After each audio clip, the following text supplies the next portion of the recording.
Hey friends, welcome back to another book review for people that are engaging in integral mission and global development from a Christian perspective. Today we're reviewing one of my favorite books. I love this book. We're reviewing The Locust Effect by Gary Haugen and Victor Boutros. This was put out by Oxford University Press. This book is one of my favorite books. I'm committed to nonviolence, and this whole theme within this book is really kind of underscoring something that often gets forgotten, and it really kind of gets after, even what the title refers to, the locust effect. Basically, the premise of the book is that if we can focus on education in the global south, we can focus on economic development, we can focus on all of these different things, and we may have some programs and some initiatives both at the macro level, at the community level, even at the family level.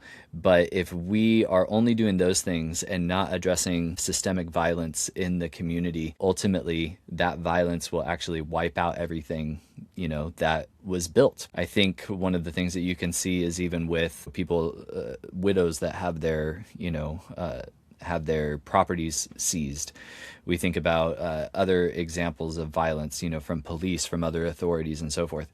Those things in the society are ultimately going to undermine some of the key takeaways. Yes, that violence undermines that development work significantly. One of the things that I appreciate about the locust effect is specifically how they discuss how the colonial systems that protect elites and oppress the poor are still in place, right? So you had the colonial system, a lot of those started to come down in the 60s and so forth, but those systems are still in place. I'll just read one quote. "The systems that were never intended to protect the common people from violence.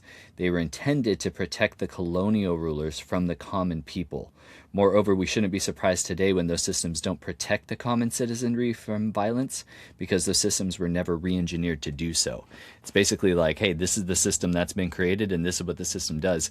And Haugen and Boutros do a great job of really calling for what reform should look like. And if we don't address violence, we will not see God's best for people. One consideration when I say Gary Haugen, of course, you guys think of International Justice Mission, which is really an exemplar organization for Christian development workers. There's not a whole lot of spiritual or theological insight in this. So that's kind of one thing to kind of think about. It's not written even necessarily for a faith-based audience, though he is obviously a Christian leader. But I love this book, highly recommend it, 5 out of 5 stars. Hey, if you guys want to get something good in your algorithm, I would encourage you guys, please subscribe to Canopy International. We do video-based learning resources for people that are invested in what God's doing throughout the world, and would love for you to follow along. Thanks so much, and bless you guys.